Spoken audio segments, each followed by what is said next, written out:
ഡമരു, ശൂലം, ഒരു ബാങ്കുകാരും എടുക്കാത്ത സാധനങ്ങളാണ്.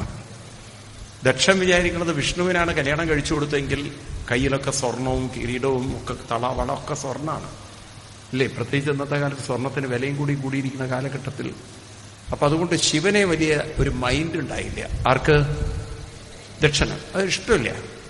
എങ്കിലും സതീദേവി പിടിച്ച പിടിയിൽ ഞാൻ ശിവനെ അല്ലാതെ വേറൊരാളെയും കെട്ടില്ല എന്നൊക്കെ പറഞ്ഞ് വാശി പിടിച്ചു.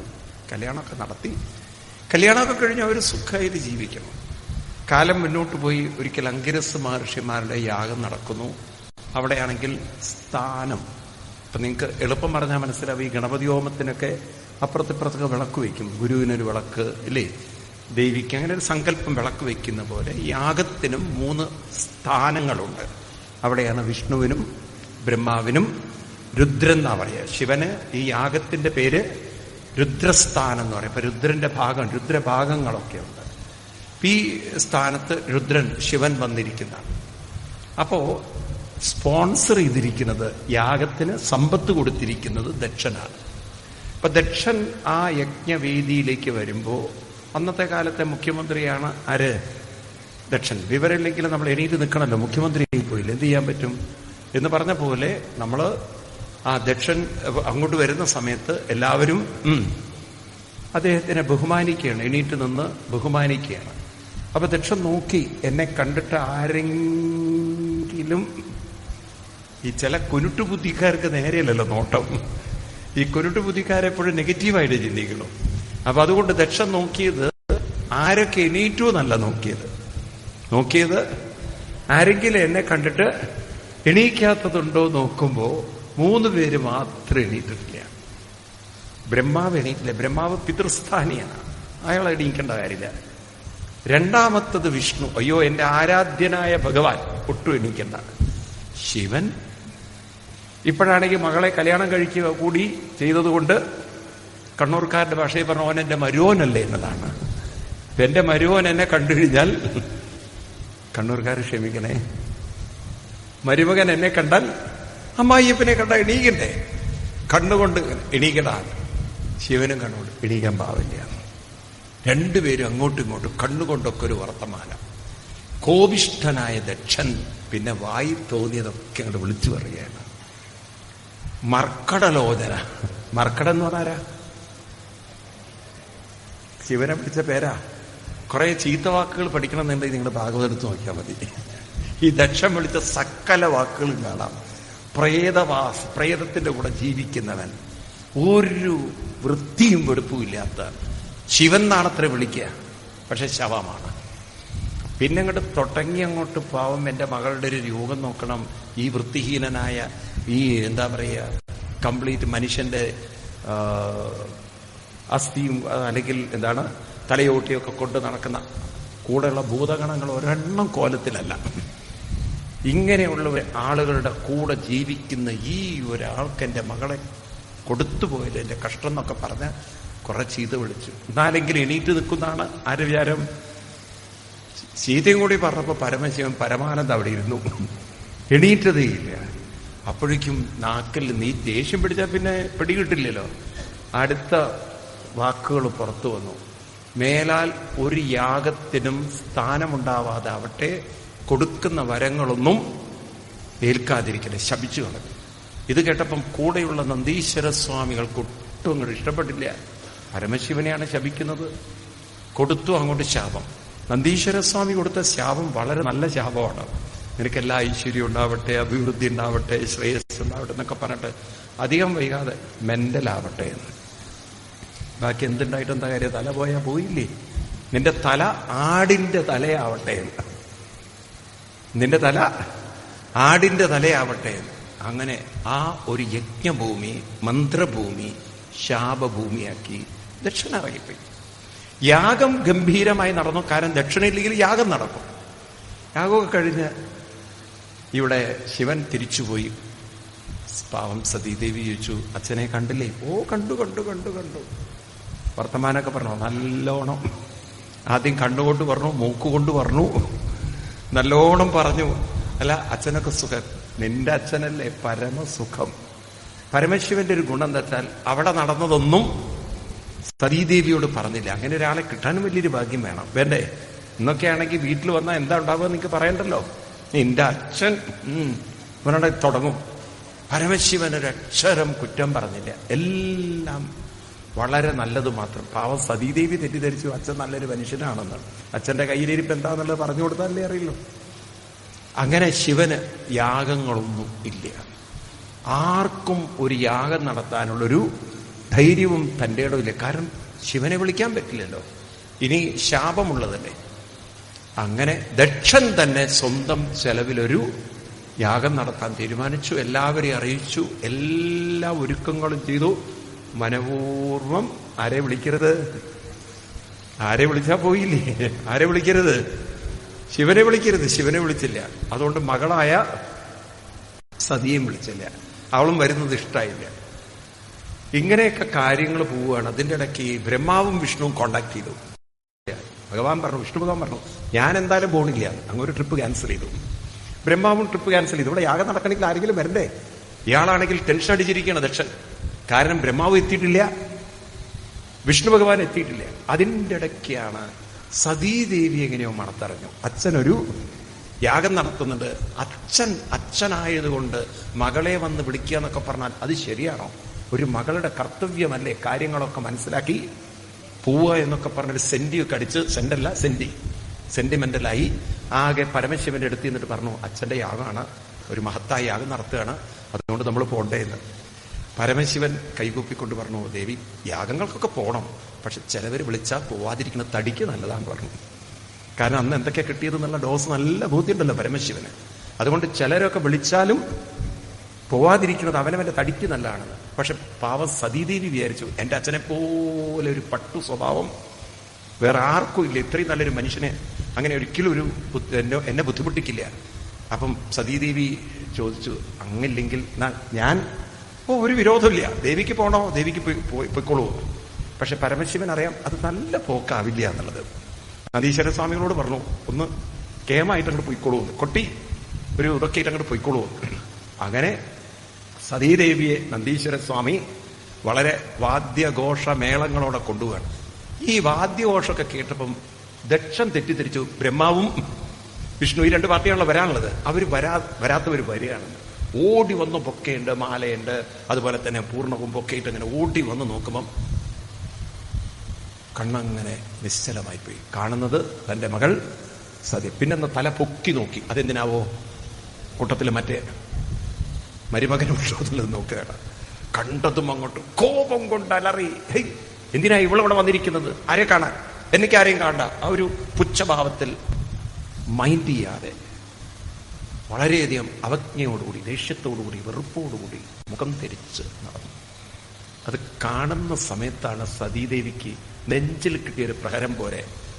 ശിവൻ അപ്പോഴേ പറഞ്ഞിട്ടുണ്ട്, ചിലവരൊന്നും വിളിച്ചാൽ പോലും പോവാതിരിക്കുന്നത് തടിക്ക് നല്ലതാണെന്ന്. ഇപ്പൊ തടിക്കല്ല, മനസ്സിനെ അടിച്ച അടി അങ്ങനെ തട്ടിയ ഇനി അങ്ങനെ തിരിച്ചു പോകും. രണ്ടും കൽപ്പിച്ച യാഗഭൂമിയിലേക്ക് കയറിയപ്പോൾ ഒരാളും എണീറ്റ് നിന്നില്ല. പരമശിവന്റെ പത്നിയാണ്, ദേവിയാണ്, മൈൻഡ് ചെയ്തില്ലായിരുന്നു. അത്യധികം സതീദേവിക്ക് വിഷമം വന്നു.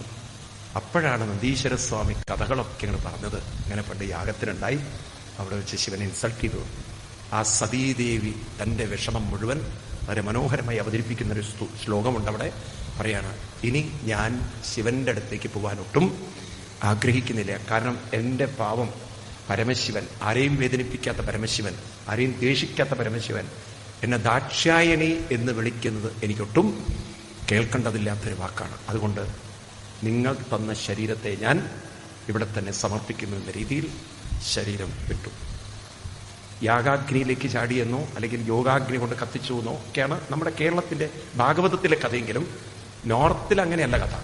നോർത്തിലെ കഥ പരമശിവൻ സതീദേവിയുടെ ദേഹം, പരമശിവൻ ഓടി വന്നു എന്നാണ് അത് കേട്ടിട്ട്, എടുത്ത് താണ്ഡവമാടി എന്നാണ്. പിന്നീടാണ് വിഷ്ണു ഭഗവാൻ ചക്രം കൊണ്ട് ആ ശരീരത്തെ തുണ്ടം തുണ്ടമാക്കി ആ ശരീരത്തിന്റെ ഓരോ കഷ്ണങ്ങൾ ഓരോ ഭാഗത്ത് വീണ് അങ്ങനെയാണ് ശക്തിപീഠങ്ങൾ ഉണ്ടായി എന്നാണ് നോർത്തിലേക്ക് വിശ്വാസം. കേട്ട് കാണുന്ന നിങ്ങൾ.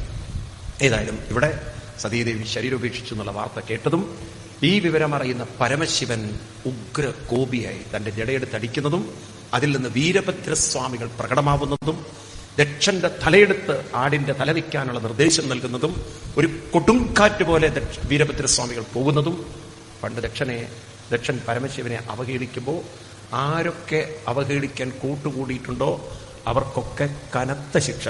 അതിങ്ങനെ ഭാഗവതം പറയുന്നത്, താടി ഉലിക്കിയവന്റെ താടി വലിച്ചെടുക്കുന്നു, പല്ലൊളിച്ച് കാട്ടിയവന്റെ പല്ലെടുക്കുന്നു. അങ്ങനെ മനോഹരമായ ഒരു രംഗമൊക്കെ ഉണ്ട് അവിടെ. ഓരോരുത്തർക്കും ഓരോ ശിക്ഷകളൊക്കെ കൊടുത്ത് ദക്ഷന്റെ തലയെടുക്കണം. അതിന് ആയുധം ഉപയോഗിക്കരുതെന്നാണ്. യാഗത്തിന് ആയുധം ഉപയോഗിക്കാതെ വേണം ശരിയാക്കാൻ തല. ഇതെങ്ങനെ തല എടുക്കും? പിന്നെ ഇത് തിരിച്ചും പിരിച്ചൊക്കെ എടുത്തു എന്നാണ്. നമ്മൾ ഈ ചക്കയൊക്കെ ഉണ്ടല്ലോ എടുക്കുന്നു, അതുപോലെ എടുത്തു എന്നാണ്. അതെങ്ങനെ കിട്ടിയെന്നുള്ളൊരു പിടിയില്ല. എന്തായാലും അപ്പോഴേക്ക് ഋത്തിക്കുകൾ പറഞ്ഞു, യാഗം പൂർത്തിയാവണമെങ്കിൽ യജമാനന് തല വേണമെന്ന്. അപ്പോഴാണ് അടുത്തുള്ള ഒരു ആടിന്റെ തലയെടുത്ത്, ഇപ്പൊ നമുക്ക് പല പല ഓപ്പറേഷൻസും ശസ്ത്രക്രിയൊക്കെ ഉണ്ടല്ലോ. മുട്ട് മാറ്റിവെക്കൽ ശസ്ത്രക്രിയ, ആർട്ട് മാറ്റിവെക്കൽ ശസ്ത്രക്രിയ. ഒരുപക്ഷെ ലോകത്തിലെ ആദ്യത്തെ തല മാറ്റിവെക്കൽ ശസ്ത്രക്രിയ ചെയ്തത് ഈ ദക്ഷന്റെ കാലയിലാണ്.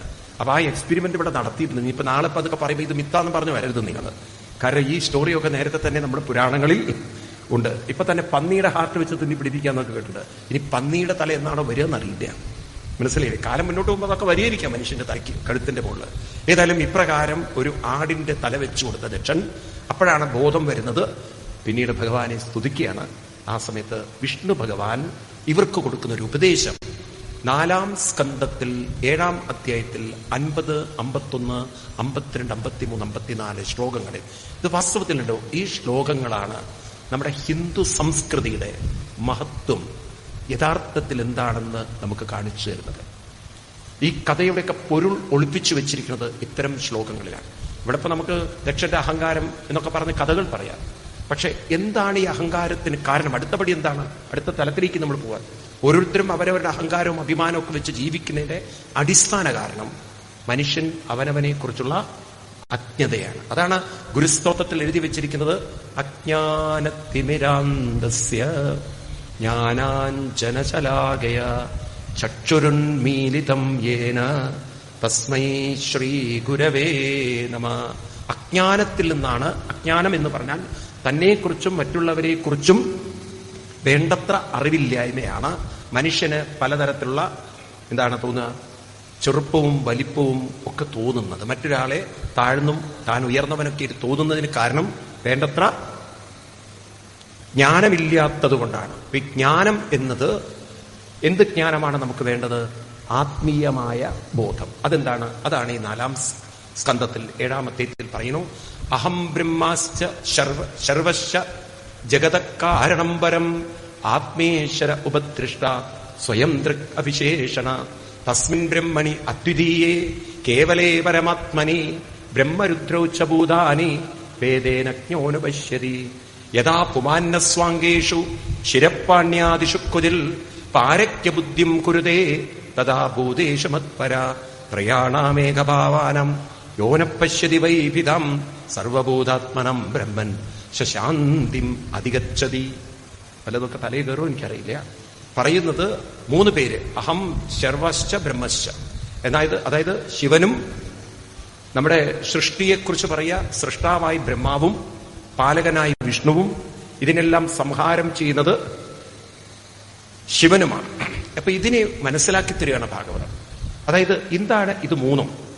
ഇതൊക്കെ നമ്മൾ കഥകളിലൂടെ പറയുമ്പോൾ ഒരാൾ സൃഷ്ടിക്കുന്നു, ഒരാൾ പരിപാലിപ്പിക്കുന്നു, ഒരാൾ സംഹരിപ്പിക്കുന്നു. എന്താണ് സൃഷ്ടി ചെയ്യുന്നത്? ഈ സൃഷ്ടി എന്ന് പറയുന്നത് ഇല്ലാത്തതൊരിക്കലും ഒരാൾക്കും സൃഷ്ടിക്കാൻ സാധ്യമല്ല. അപ്പൊ ഉള്ളതാണ്. ഇതെല്ലാം എവിടെ ഉണ്ടായിരുന്നു? എവിടെയെങ്കിലും ഒന്നും ഉണ്ടാവണ്ടേ? ഇതൊക്കെ എവിടെ ഉള്ളത്? അനന്തമായ ബോധത്തിലാണ്. അപ്പൊ അനന്തബോധത്തിലിരിക്കുന്ന ചിന്തയാകുന്ന ചിത്തമാണ്. ചിതിലുള്ള ചിത്തം. അപ്പൊ ബോധത്തിന് ചിത്തമാവാൻ പറ്റും. അപ്പൊ ആ ചിത്തമാണ് പ്രാണനോട് ചേരുമ്പോൾ അത് മുളച്ച് പൊങ്ങി വരുന്നത്. അപ്പോ സമഷ്ടി മനസ്സിനെ വിളിക്കുന്ന പേരാണ് ബ്രഹ്മാവ്. അല്ലാതെ ബ്രഹ്മാവ് എന്ന് പറഞ്ഞാൽ 4 തലയുള്ളൊരു വ്യക്തി എന്നുള്ള അർത്ഥം എടുക്കരുത് നിങ്ങൾ. 4 തല വെച്ചിരിക്കുന്നത് ഒരാളുടെ ചിത്തത്തിനകത്ത് മനസ്സ്, ബുദ്ധി, ചിത്തം, അഹങ്കാരം 4 പ്രവർത്തനങ്ങളാണ് ചിന്തയുടെ. അപ്പൊ 4 പ്രവർത്തനങ്ങളെ ബ്രഹ്മാവിന്റെ 4 തലകളായിട്ട് സങ്കല്പിച്ചിരിക്കുകയാണ്. ഇങ്ങനെയുള്ള സമഷ്ടി മനസ്സിന്റെ പേരാണ് ബ്രഹ്മാവ്. ബ്രഹ്മാവാണ് സൃഷ്ടി എന്ന് പറഞ്ഞാൽ ശ്രദ്ധിക്കുക. ഇതൊക്കെ പറഞ്ഞാൽ മനസ്സിലാവണമെങ്കിൽ നമ്മൾ ശ്രദ്ധിക്കണം. അതായത് മനസ്സിൽ കാമം എന്നൊരു ചിന്തയില്ലെങ്കിൽ സൃഷ്ടിയില്ല. പേര് ജീവജാലങ്ങളും പരസ്പരം, ഞാൻ പറയുന്നത് നമുക്ക് കുറേയും കൂടി കോൺഷ്യസ്നെസ് ഉള്ള ജീവജാലങ്ങളിലേക്ക് നോക്കണം. മൃഗങ്ങളായാലും പക്ഷികളായാലും ഒക്കെ ഇണചേരുന്നു. അപ്പൊ അവരുടെ ഉള്ളിൽ മനസ്സിലൊരു വികാരം വരുമ്പോഴാണ് പരസ്പരം ഇണചേരുന്നത്. അപ്പൊ ആ മനസ്സിൽ തോന്നുന്ന വികാരം നോക്കൂ, ശ്രദ്ധിക്കണം. മനസ്സിൽ തോന്നുന്ന വികാരം, അവിടെ നിന്നാണ് സൃഷ്ടി തുടങ്ങുന്നതെങ്കിൽ ആ വികാര ചിന്തയാണ് ബ്രഹ്മാവ് എന്ന് മനസ്സിലാക്കണം. അപ്പം ബ്രഹ്മാവിൽ നിന്നാണ് സൃഷ്ടി വന്നതെന്ന് പറഞ്ഞാൽ മനസ്സിൽ നിന്നാണ് സൃഷ്ടി. കൂടെ വരുന്നുണ്ടോ എന്ന് എനിക്കറിയില്ല. എവിടുന്നാ സൃഷ്ടി വരുന്നത്? മനസ്സിൽ നിന്നാണ് സൃഷ്ടി വരുന്നത്. സമഷ്ടി എന്ന് വെച്ചാൽ പക്ഷിയായാലും മൃഗമായാലും ഈവൻ ചെടികൾക്ക് പോലും വൃക്ഷങ്ങളിൽ പോലും മനസ്സുണ്ടെന്നാണ് ഡോക്ടർ ജെ.സി. ബോസ് എന്ന് പറയുന്ന വലിയ ശാസ്ത്രജ്ഞൻ കണ്ടുപിടിച്ചിരിക്കുന്നത്. അപ്പൊ ഇവിടെ ജീവനില്ലാത്തതായി യാതൊന്നും, ജീവൻ എന്ന് പറഞ്ഞാൽ മനസ്സും പ്രാണനും ചേർന്ന പ്രക്രിയയുടെ പേരാണ് ജീവൻ എന്ന് പറയുന്നത്. അപ്പൊ ചെടികളിൽ ജീവനുണ്ട്, അതുപോലെ മത്സ്യജീവജാലം. വെള്ളമുണ്ടോ? എന്തുണ്ട്? ജീവനുണ്ടെങ്കിൽ എല്ലാറ്റിലും മനസ്സുണ്ട്. അതുകൊണ്ട് ബ്രഹ്മാവില്ലാത്തതായി, കൂടെ വരുന്നില്ല നിങ്ങൾ, ബ്രഹ്മാവില്ലാത്തതായി ഒന്നുമില്ല. ഇനി ഇതിനെ നിലനിർത്തുന്നത് താളവും നിയമവുമാണ്. ഒരു താള നിയമത്തിൽ പ്രവർത്തിക്കുന്നതിനെയാണ് വിഷ്ണു എന്ന് പറയുക.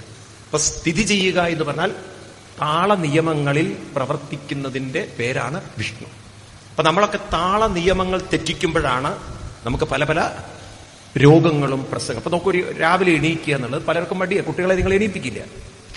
അപ്പൊ അതുകൊണ്ട് എന്ത് പറ്റുന്നു? പ്രപഞ്ചത്തിലെല്ലാം വികസിക്കുന്ന ഒരു സമയമാണ് കാലത്ത്. നമ്മൾ മുട്ടുകളൊക്കെ നോക്കിയാൽ കാണാൻ പറ്റില്ല. പക്ഷികൾ കരയുന്നു ഒക്കെ രാവിലത്തെ സമയമാണ്, ആണോ? അപ്പൊ മനുഷ്യന്റെ ബ്രെയിനിലെ സെൽസുകളൊക്കെ ഉണരുന്നത് രാവിലത്തെ സമയമാണ്. അപ്പൊ ആ സമയം മനുഷ്യൻ കിടന്നുറങ്ങിയാൽ, നിങ്ങളിപ്പോ കുട്ടികളൊക്കെ രോഗികളാക്കുന്നവരാണ് ദൈവം.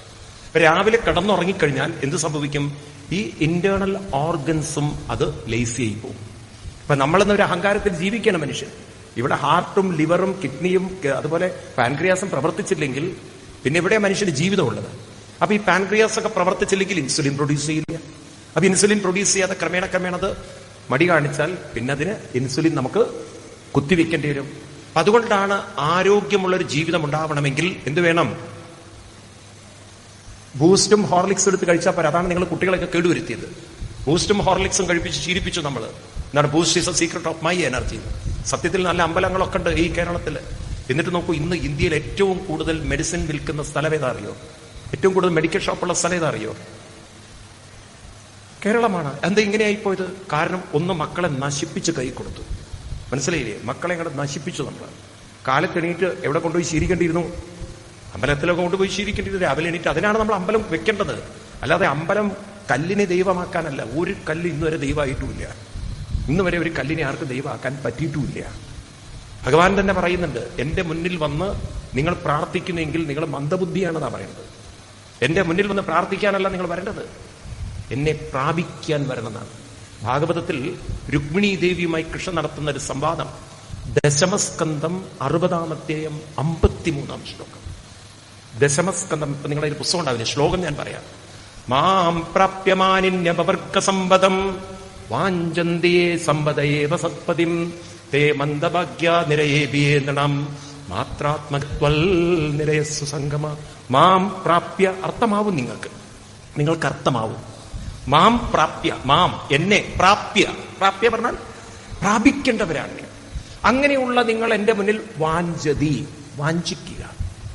വാഞ്ചതി എന്ന് പറഞ്ഞാൽ ആഗ്രഹിക്കുക, പ്രാർത്ഥിക്കുക. എന്ത്? സത്പതി, നല്ലൊരു പതിയെ കിട്ടണം. സമ്പത്ത്, എനിക്ക് ഐശ്വര്യവും നല്ലൊരു കുടുംബവും എല്ലാം കൂടെ തരണം എന്നും പറഞ്ഞ് എന്റെ മുന്നിൽ വന്ന് നിങ്ങൾ പ്രാർത്ഥിക്കുന്നുവെങ്കിൽ മന്ദഭാഗ്യ എന്നാണ്. ആരാണ് അവര്?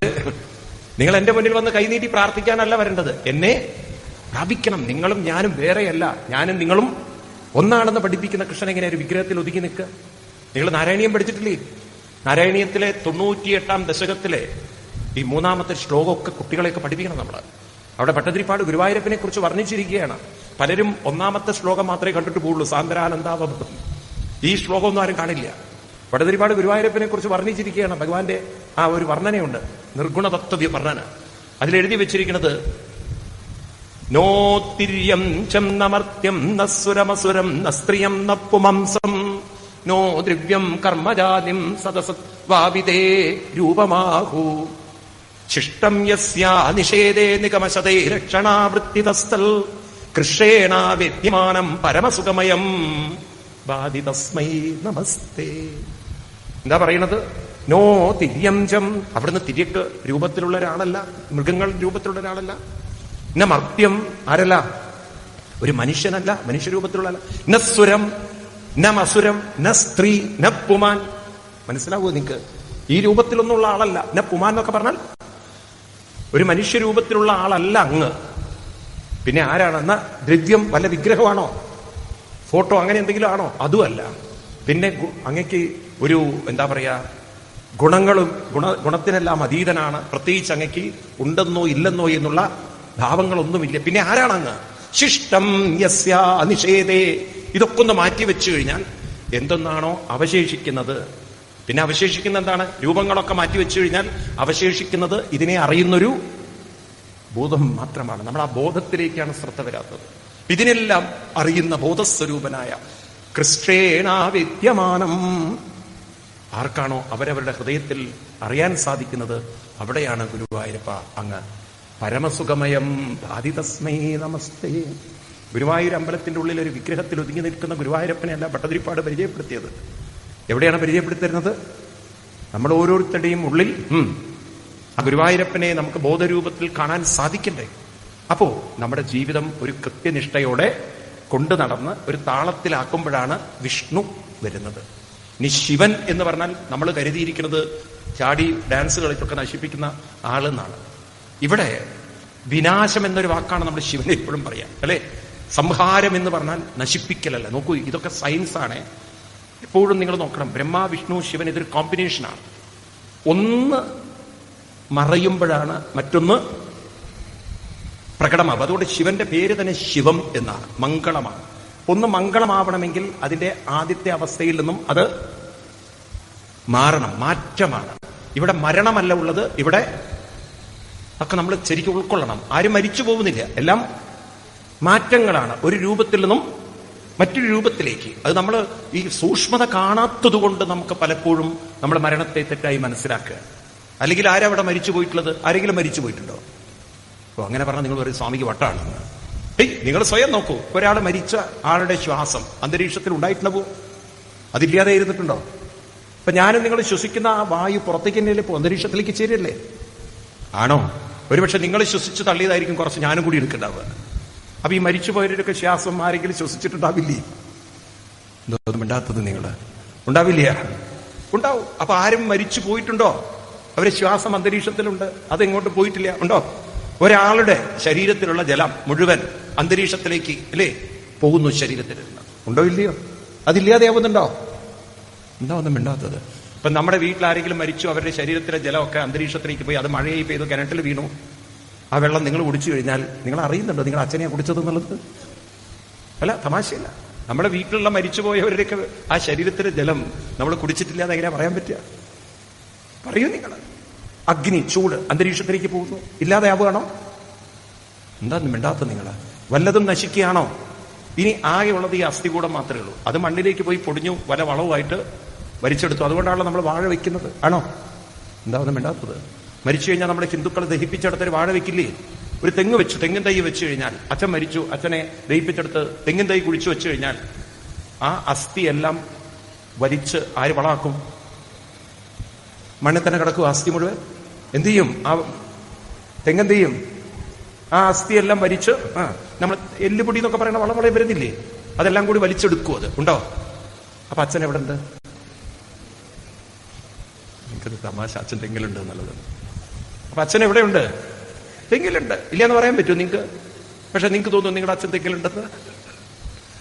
നിങ്ങളൊരു അച്ഛൻ തെങ്ങ് കയറ്റക്കാരനാണോ എന്ന്. അത് കഴിഞ്ഞാൽ ആ തെങ്ങ് കൊലച്ചു കഴിഞ്ഞാൽ നിങ്ങളുടെ അച്ഛൻ എവിടെയുണ്ട്? അതിന്റെ ഒരു അംശം, ആ എല്ലിന്റെ ഒരു അംശം ആ തേങ്ങയിലില്ല. നിങ്ങൾക്ക് തെളിയിക്കാൻ പറ്റും സയന്റിഫിക്കലി? പറയൂ. ആ തേങ്ങ നല്ലവണ്ണം മൂത്ത് പാകായി നിങ്ങളത് തേങ്ങ വലിക്കാരനെ കൊണ്ട് വലിച്ചെടുത്ത് രാവിലത്തെ ദോശയ്ക്ക് അരച്ച് ചട്നിയാക്കി. അച്ഛൻ എവിടെയുണ്ട്? ചിരട്ടയിലോ? എന്നിട്ട് പറയാം അച്ഛൻ കുടത്തിലായിരിക്കണത്, 4 കഷ്ണം അസ്ഥിയും വെച്ചിട്ട്. അച്ഛനെ വിഴുങ്ങി മൂക്കറ്റൻ കഴിച്ചിട്ട് അവിടെ ഇരിക്കുന്നത്. അപ്പം ആരും മരിച്ചെവിടേക്കും പോയിട്ടില്ല. മരിച്ചവരൊക്കെ എവിടെയുണ്ട്? തേങ്ങയുടെയും ചമ്മന്തിയുടെ ഒക്കെ രൂപത്തിൽ. അല്ല നിങ്ങൾ പറയൂ, ഞാൻ നിങ്ങളെ ചിരിപ്പിക്കുകയല്ല, വാസ്തവല്ലേ ഇത്? ഇത് വാസ്തവമാണോ തമാശയാണോ? എന്താ നിങ്ങൾ നമ്മൾ ചിരിക്കുമ്പോൾ കാര്യം ഉൾക്കൊള്ളണ്ടേ? ഇത് വാസ്തവമാണോ? ചിലർക്ക് ഒരു അച്ഛനെ കഴിച്ചു എന്നുള്ളൊരു വിഷമം. നിങ്ങൾ ആ വിഷമമൊന്നും വിചാരിക്കണ്ട, എന്തായാലും കഴിച്ചു എന്നുള്ളത് ഉറപ്പാണ്. അപ്പൊ നമ്മുടെയൊക്കെ ഉള്ളിൽ അച്ഛനും മരിച്ചു പോയവരൊക്കെ, ആരൊക്കെയോ മരിച്ചു പോയവര്. അപ്പൊ നിങ്ങളുടെ വീട്ടിലെ പറമ്പിലുള്ള തെങ്ങിന്റെ ചുവട്ടിലൊക്കെ ആരൊക്കെ മരിച്ചു പോയിരുന്നു പണ്ടെന്നുള്ള ആർക്കറിയാം? ഇതൊക്കെ വലിച്ചെടുത്തിട്ട് അന്നിപ്പന്ന് പോയി സ്വപ്നം കാണണ്ട, എത്ര തേങ്ങയാണ് ഞാൻ കഴിച്ച ദൈവം, ഇതിലൊക്കെ ഓരോ ആത്മാക്കളുണ്ടല്ലോ എന്നുള്ളത്.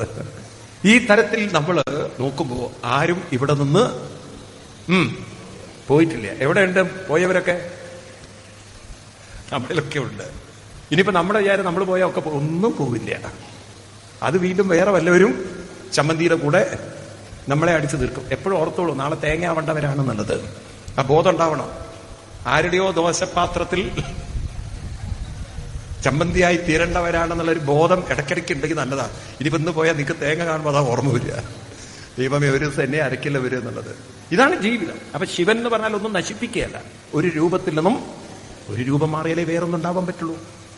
ഒന്ന് നമ്മൾ പറയില്ലേ, ഒന്ന് കെട്ടാല് മറ്റൊന്നിന് വളമായി തീരുള്ളൂ. അത് പ്രകൃതിയുടെ അനസ്യൂതമായ കാരണം. ഇതൊരു ചക്രമാണ്. സയൻസ് സൈക്കിൾ എന്നൊരു വാക്ക്, അതായത് ലൈഫ് സൈക്കിൾ എന്നോ എനർജി സൈക്കിൾ എന്നോ കാർബൺ സൈക്കിൾ എന്നൊക്കെ ഈ യൂണിവേഴ്സിനെ ഒരു സൈക്കിളായിട്ട് കാണാണ്. സൈക്കിൾ എന്ന് പറഞ്ഞാൽ there is nothing destructible, everything is indestructible, നശിപ്പിക്കാൻ പറ്റാത്ത. അപ്പൊ ഇത് ഒരു രൂപത്തിൽ നിന്നും മറ്റൊന്നായിട്ട് കോൺസ്റ്റന്റ്ലി മൂവിങ് ആണ്. ഇത് ഐൻസ്റ്റീൻ പറയുന്നതിന് മുമ്പ്, ശാസ്ത്രലോകം പറയുന്നതിന് മുമ്പ്, ഗീതയിൽ 3-ാം അധ്യായത്തിലെ 17-ാം ശ്ലോകം എടുത്തു നോക്കൂ. കൃഷ്ണൻ അന്ന് എഴുതി വെച്ചിരിക്കുകയാണ്, ഏവം പ്രവർത്തിതം ചക്രം നാനുവർത്തയതീഹയ അകായൂരിന്ദ്രിയാരാമോ മോകം പാർത്ഥ സജീവതി. ഏവം പ്രവർത്തിതം ചക്രം. ഇതൊരു കോൺസ്റ്റന്റ് ചക്രം. ചക്രം എന്ന് പറഞ്ഞാൽ സൈക്കിളാണ്. ഇത് മൂവിംഗ് ആണ്. ഇതിനൊരിക്കലും ഡിസ്ട്രക്ഷൻ എന്നതില്ല. ഇത് ഒരു ഭാവത്തിൽ നിന്നും മറ്റൊരു ഭാവത്തിലേക്ക് മാറിക്കൊണ്ടിരിക്കുകയാണ്, അനസ്യൂതമായി കറങ്ങിക്കൊണ്ടിരിക്കുക. ആരും മരിച്ചിട്ട് എങ്ങോട്ടും പോയിട്ടില്ല. എല്ലാം ഇവിടെ തന്നെ ഉണ്ട്. എല്ലാവരും ഇവിടെ തന്നെ ഇങ്ങനെ കറങ്ങിക്കൊണ്ടിരിക്കുകയാണ്. ഇനിയിപ്പോ മരിച്ചുപോയി എന്ന് പറഞ്ഞ് നെഞ്ചത്തടിച്ച് കരയേണ്ട. അതുകൊണ്ടാണ് ചില പട്ടികളൊക്കെ നിങ്ങളെ കാണുമ്പോൾ വാലാട്ടുന്നത് എന്ന് പറയുമ്പോൾ മനസ്സിലാക്കണം, ഏതോ പൂർവികമായൊരു ബന്ധങ്ങൾ. ഒരുപക്ഷെ നമുക്ക് മരിച്ചവരെയൊക്കെ നമുക്ക് ഓർമ്മയില്ലാത്തത് നമ്മുടെ ഒരു ഭാഗ്യം. അല്ലെങ്കിൽ നിങ്ങൾക്ക് റോട്ടിൽ കൂടെ നടക്കാൻ പറ്റുമോ? ആലോചിച്ച് നോക്കൂ. കഴിഞ്ഞ ജന്മത്തിലെ ഭർത്താവിന് ഈ ജന്മം നിങ്ങളുടെ ഓർമ്മ വന്നാൽ, ഈ ജന്മത്തിലെ ഭർത്താവിനെ തന്നെ ഒരുവിധം പരിധി മാനേജ് ചെയ്തിട്ട് പോവുകയാണ്. മനസ്സിലായില്ലേ? എന്നിട്ട് ഇനി കഴിഞ്ഞ ജന്മത്തിലെ ഭർത്താവ് റോട്ടിൽ കണ്ടിട്ട് ഓർമ്മയുണ്ടോ ഈ മുഖം എന്ന് ചോദിച്ചു കഴിഞ്ഞാൽ എന്തായിരിക്കും അവസ്ഥ? കഴിഞ്ഞ ജന്മത്തിലെ മക്കൾ ഈ റോട്ടിൽ കണ്ടിട്ട് നിങ്ങളോട് ചോദിക്കാൻ ഓർമ്മയുണ്ടോ അമ്മയ്ക്ക് ഞങ്ങളെന്ന് ചോദിച്ചു കഴിഞ്ഞാൽ മൊത്തം ഭ്രാന്ത് പിടിക്കും നിങ്ങൾക്ക്. അതുകൊണ്ട് മരിച്ചുപോയവരെ കുറിച്ചൊന്നും ഓർമ്മയില്ലാത്തത് ഒരു കണക്കിന് നമ്മുടെ നല്ലതിനാണ്. ആണോ?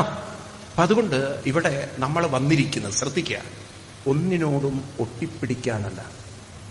ഇവിടെ ഒന്നിനെയും പൊസസ് ചെയ്ത് പിടിച്ചിരിക്കാൻ നമുക്ക് ആർക്കും സാധ്യത. പൊസസ് ചെയ്തോ നിങ്ങൾ ദുരിതം അനുഭവിക്കണം, ഒട്ടിപ്പിടിച്ചോ അനുഭവിച്ചു തീർക്കണം. അപ്പൊ ഒട്ടലില്ലാതെ ജീവിക്കാനും പറ്റില്ല. അപ്പൊ എന്ത് വേണം? അപ്പൊ നമ്മൾ കൂടുതൽ ആരെ ഒട്ടണം? ഭഗവാനെ ഒട്ടി ഭഗവാനിലേക്ക് ശ്രദ്ധ തിരിച്ച്. അപ്പൊ ഒന്നിലേക്ക് അടുക്കുമ്പോൾ ഒരു കരയിലേക്ക് അടുക്കുമ്പോൾ സ്വാഭാവികമായിട്ടും മറുകരയിൽ നിന്ന് നമ്മൾ അകലും. ഉണ്ടോ?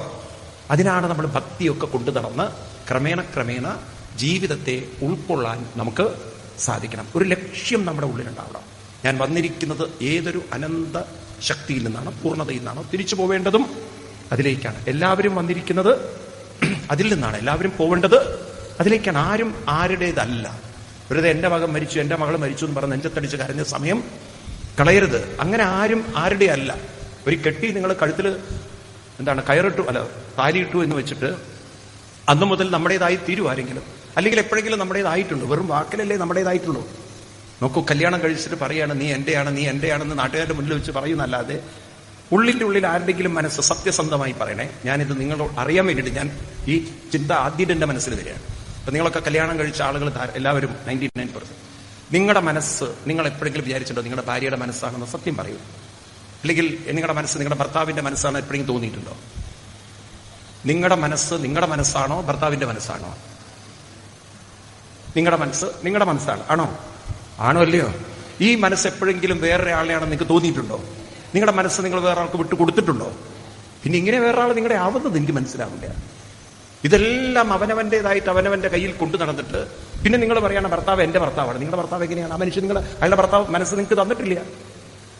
നിങ്ങളുടെ ഭർത്താവ് പറയാണ് ഇവൾ എന്റെ ഭാര്യ പറഞ്ഞാൽ സത്യത്തിൽ നിങ്ങളുടെ മനസ്സിനെ വിട്ടുകൊടുത്തിട്ടുണ്ടോ? ആകെ കൺഫ്യൂഷനായി സ്വാമി. നിങ്ങളുടെ മനസ്സിനെ നിങ്ങൾ വേറെ ആൾക്ക് കൊടുത്തിട്ടുണ്ടോ? പിന്നെ ഇങ്ങനെ ഭർത്താവ് പറയാണ് ഇവൾ എന്റെ ഭാര്യ പറഞ്ഞാൽ സത്യത്തിൽ ശരിയാണോ? ഉള്ളിന്റെ ഉള്ളിൽ ആത്മാർത്ഥതയിൽ ശരിയാണോ? നിങ്ങൾക്ക് മനസ്സിലാവണില്ല ഞാൻ പറയുന്നത്. ഒരാളോട് ഇവൻ എന്റെ ഭാര്യയാണെന്ന് പറഞ്ഞാൽ മനസ്സ് എനിക്ക് തന്നിരിക്കുന്നു, അങ്ങനെ ഉണ്ടോ? മനസ്സൊരാൾക്ക് കൊടുക്കാൻ പറ്റുമോ? കൊടുക്കാൻ പറ്റുമോ? അപ്പൊ നിങ്ങളുടെ എന്റെ ഭാര്യയാണെന്ന് പറഞ്ഞാൽ സത്യത്തിൽ ശരിയാണോ? വ്യവഹാരത്തിലൊക്കെ അങ്ങനെ പറയണമെന്നല്ലാതെ അതൊന്നും ആത്മാർത്ഥമായിട്ട് ഉള്ളിന്റെ ഉള്ളിൽ അങ്ങനെ ഒരാൾക്കും ഒരാളുടേത് ആവാൻ പറ്റില്ല. എന്നാൽ നിങ്ങൾക്ക് ഭഗവാനെ ആ ബോധത്തെ വിട്ടിട്ടൊന്ന് നിൽക്കാൻ പറ്റുമോ? ഞാനെന്ന് പറയണമെങ്കിൽ ആ ബോധം ഉണർത്തണം. ഉണ്ടോ?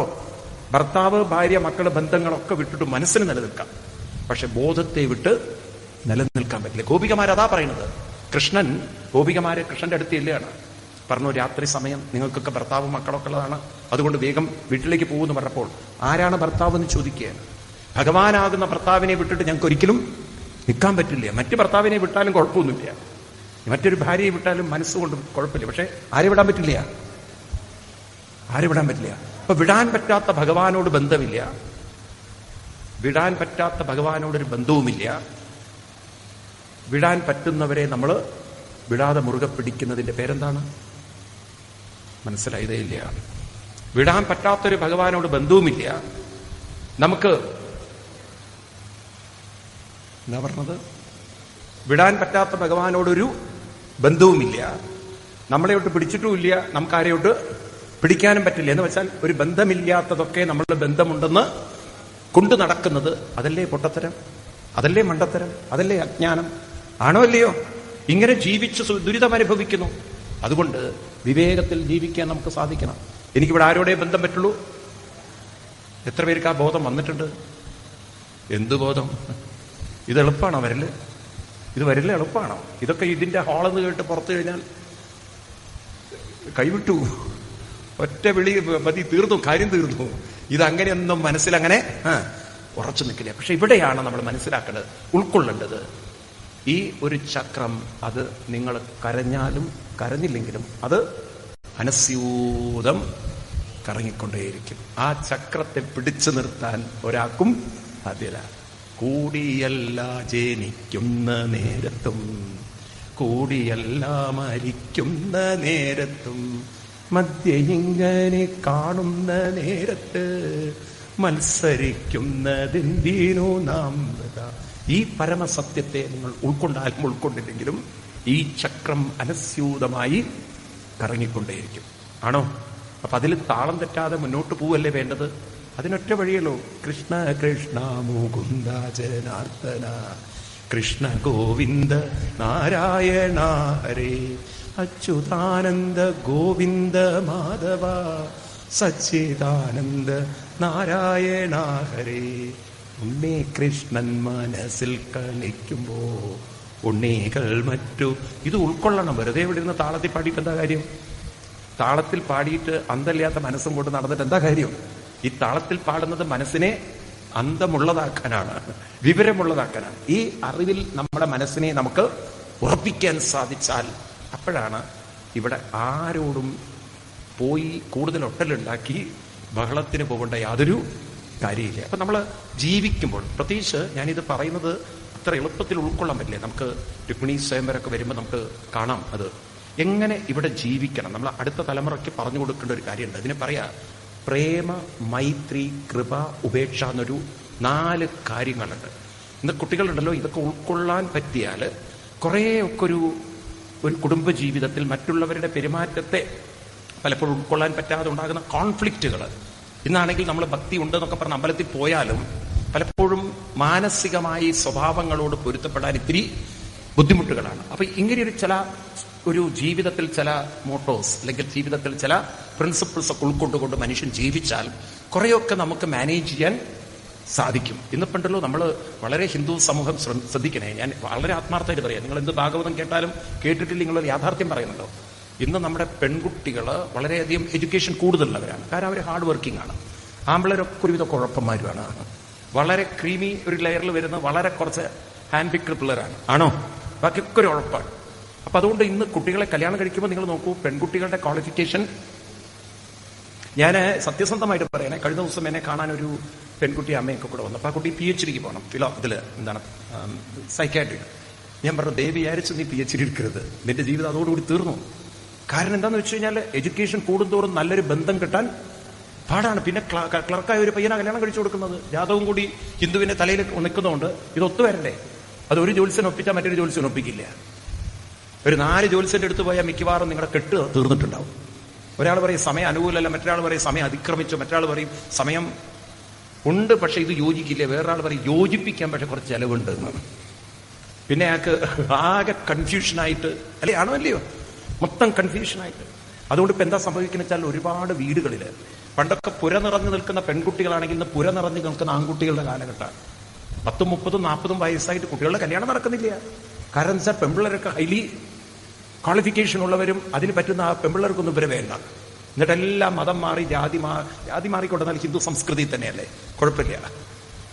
അതൊക്കെ കുറെ നമുക്ക് ഇന്നത്തെ കാലത്ത് അഡ്ജസ്റ്റ് ചെയ്യാൻ ഉൾക്കൊള്ളാനും പറ്റുന്നുണ്ട്. കുറെയൊക്കെ, എല്ലാവർക്കും പറ്റുന്നില്ലെങ്കിലും കുറെയൊക്കെ ഉൾക്കൊള്ളാൻ പറ്റുന്നുണ്ട് കുറെ ആൾക്കാർക്ക്. ഇനിയിപ്പോൾ നിങ്ങൾക്ക് നിവൃത്തിയില്ല, കാരണം കുട്ടികളുടെ ചോയ്സിനാണ് ഇമ്പോർട്ടൻറ്റ്. ആണോ? മതം മാറിപ്പോകുന്നു കണ്ടമാനം പിള്ളേർ. കാരണം നമ്മുടെ ഈ ഒരു ഹിന്ദു കമ്മ്യൂണിറ്റിയിൽ അങ്ങനെ ഒരു കല്യാണം നടക്കുന്നില്ല പലരും. ആണോ അല്ലയോ? പറയൂ നിങ്ങൾ. എവിടെ എത്തി? നിങ്ങൾ ഗുരുവായൂരപ്പനെ സേവിച്ചാലും പ്രാർത്ഥിച്ചാലും ഇതൊക്കെ നിങ്ങൾ കാണുമ്പോൾ പിന്നെ ഗുരുവായൂരപ്പനോട് നിങ്ങൾ കരഞ്ഞോട് പറയാം, എന്തേ ഗുരുവായൂരപ്പ എനിക്ക് ഇങ്ങനത്തെ ഒരു അനുഭവം തന്നത്. അപ്പൊ ഇതൊക്കെ മനസ്സിലാക്കേണ്ടത് എന്താണ്? ഒരു പരമസത്യം. ഇവിടെ ജീവിതം കൊണ്ടു നടക്കാൻ, അതിന് എങ്ങനെ കല്യാണം നടത്തിയാലും അത് താളവും മറ്റും നിലനിർത്തണമെങ്കിൽ അതിന് ചില പ്രിൻസിപ്പിൾസ് നമ്മൾ ഫോളോ ചെയ്യണം, മോട്ടോസ് നമ്മൾ ഫോളോ ചെയ്യണം. അതാണ് പ്രേമ, മൈത്രി, കൃപ, ഉപേക്ഷ. നമുക്ക് പിന്നീട് വിശദീകരിക്കാം. ഞാൻ ജസ്റ്റ് ഒന്ന് ഈ കോണ്ടെക്സ്റ്റിൽ പറഞ്ഞു എന്ന് മാത്രം നിൽക്കട്ടെ, നമുക്ക് വീണ്ടും ഇവിടെ വരാം. അതുകൊണ്ട് അടിസ്ഥാനമായി നമ്മളെല്ലാം ഒരു സത്യത്തിന്റെ വൈവിധ്യത ഉള്ളവരാണ്. ഓരോരുത്തരുടെയും സ്വഭാവം മറ്റൊരാളിൽ നിന്നും വ്യത്യസ്തമാണ്. നമ്മൾ ഓരോരുത്തരും ഒരു സത്യത്തിന്റെ, നമുക്ക് ഒരു സൂര്യകിരണത്തിന്റെ 7 വർണ്ണങ്ങൾ എന്ന പോലെ ഇവിടെ ചില വർണ്ണങ്ങൾ ചുവപ്പാണ്, പച്ചയാണ്. ഇത് പരസ്പരം അങ്ങോട്ടും ഇങ്ങോട്ടും ഒട്ടിപ്പിടിക്കാൻ പോകണ്ട. ഇതെല്ലാം വന്നിരിക്കുന്നത് ഒരേ സൂര്യനിൽ നിന്നാണ് എന്ന ബോധത്തോടുകൂടി. എന്തൊരു ഉദാഹരണമാണ് ഇവിടെ പറഞ്ഞിരിക്കുന്നത് നോക്കൂ നിങ്ങൾ. യഥാ പുമാന്നസ്വാങ്കേഷു ശിരപ്പാണ്യാദിഷു കുതിൽ പാരക്യ ബുദ്ധിം ന കുരുതേ. അവനവന്റെ ശരീരത്തിലേക്ക് നോക്കാനാണ് ഋഷി പറയുന്നത്. നമ്മുടെ തല, കൈകൾ, ഓരോ അംഗങ്ങളും ഒന്നിൽ നിന്നൊന്ന് വ്യത്യസ്തമാണ്. നമുക്കൊരിക്കലും തോന്നാറില്ല ഈ കൈ വേറെ ഈ കൈ വേറെയും തോന്നാറില്ല. ഉണ്ടോ? നമ്മള് ഞാൻ എന്ന് പറയുന്നതിന്റെ ഒരു ഭാഗമായിട്ടാണ് ഈ ശരീരത്തെ മുഴുവൻ കാണുന്നത്. ഇതുപോലെ നമുക്ക് കാണാൻ സാധിക്കണം. അനന്തബോധത്തിന്റെ ഒരേ ഭഗവാന്റെ വൈവിധ്യ രൂപങ്ങളാണ് ഈ കാണുന്നതൊക്കെ എന്നുള്ള ചിന്ത മനസ്സിലാക്കാൻ ഇത്തിരി ബുദ്ധിമുട്ടാണ്. അറ്റ്ലീസ്റ്റ് ഇത് ഉൾക്കൊള്ളുക. നമ്മൾ ഓരോരുത്തരെയും ശരീരം കാണുമ്പോഴുണ്ടല്ലോ, ആ ശരീരത്തിന്റെ വളർച്ച, അപ്പൊ നമ്മുടെയൊക്കെ കൈകൾ കൃത്യം വളരുന്നു, തല, ഓരോ അവയവങ്ങളും വളരുന്നു, അല്ലേ? ഇതൊക്കെ വളർത്തുന്നത് ആ വ്യക്തിയാണോ അതോ ആ ശരീരത്തിലെ ബോധമാണോ? നമ്മളാണോ കൈയുടെ നീളമൊക്കെ കൃത്യമായി അളന്ന് മുറിച്ച പോലെ വെച്ചിരിക്കുന്നത്? ആണോ? ഈവൻ നമ്മളൊരു ഡ്രസ്സ് തയ്ക്കണമെങ്കിൽ പോലും നമ്മൾ അളവെടുക്കണം, ഇല്ലേ? എന്നാൽ നോക്കൂ, കൈയുടെ 2 നീളവും കറക്റ്റായിട്ട്, കാലിന്റെ 2 നീളം എങ്ങനെ കൃത്യതയിൽ ഇത്ര വരുന്നത്? നോക്കൂ, പല്ല് ഓരോന്നിന്റെയും ഡിസൈൻ അതിങ്ങനെയൊക്കെ ആയിരിക്കണം. നമ്മളാണോ തീരുമാനിക്കുന്നത്? ഒരു കുട്ടിയാണോ തീരുമാനിക്കുന്നത്? അപ്പൊ മൊത്തം ഇതിന്റെ അകത്തേക്ക് നോക്കിക്കഴിഞ്ഞാൽ ഇത് ഡിസൈൻ ചെയ്ത് വെച്ചിരിക്കുന്ന ഒരു അതിനൊരു കോൺഷ്യസ്നെസ് വേണം, ഇന്റലിജൻസ് വേണോ? അപ്പൊ ഒരു ഇൻഫിനിറ്റ് ഇന്റലിജൻസ് ആണ് ഇതെല്ലാം ഡിസൈൻ ചെയ്ത് വെച്ചിരിക്കുന്നത്. എന്റെ ശരീരം മാത്രമല്ല എല്ലാ ശരീരവും നോക്കൂ. നിങ്ങൾ നോക്കൂ, അത്ഭുതമല്ലേ? അപ്പൊ നമ്മളൊരു തെങ്ങിന് വളം കൊണ്ടുപോയിട്ടു, ഒരു തെങ്ങിന് കൂടുതൽ വളർത്തു, വേറൊന്നിന് കുറവേ ഇട്ടുള്ളൂവെങ്കിൽ കൂടുതൽ വളർത്ത തെങ്ങല്ലേ പുഷ്ടിപ്പെടുക? ആണോ അല്ലയോ? എന്നാൽ നമ്മുടെ ശരീരത്തിന് ഏത് അവയവത്തിന് എത്ര വളർച്ച വേണം എന്നുള്ളത് നോക്കൂ, നല്ലവണ്ണം അറിയുന്നൊരു അനന്തബോധത്തിന്റെ മഹിമ. അല്ലെങ്കിൽ എന്താ സംഭവിക്കുന്നറിയോ? എല്ലാ ഭക്ഷണവും ആദ്യം നമ്മൾ വെക്കുന്ന എവിടെയാണ്?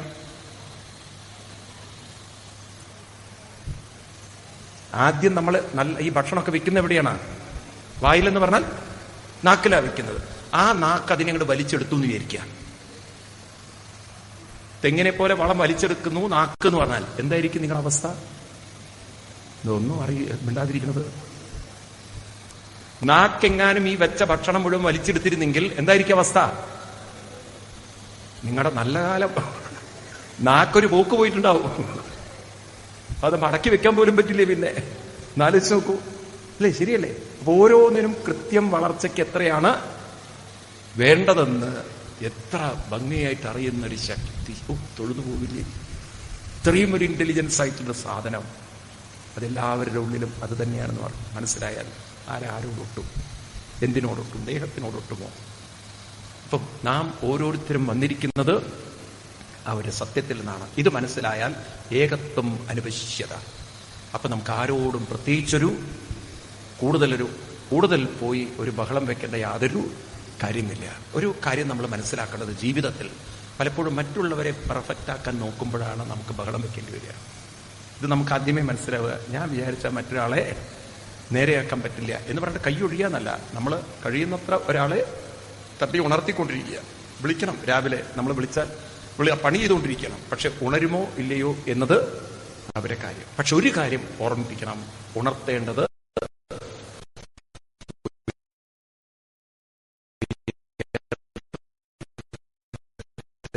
കരയുന്ന ജീവിതം ഇന്നുണ്ടോ മനുഷ്യരുടെ ഇടയിൽ?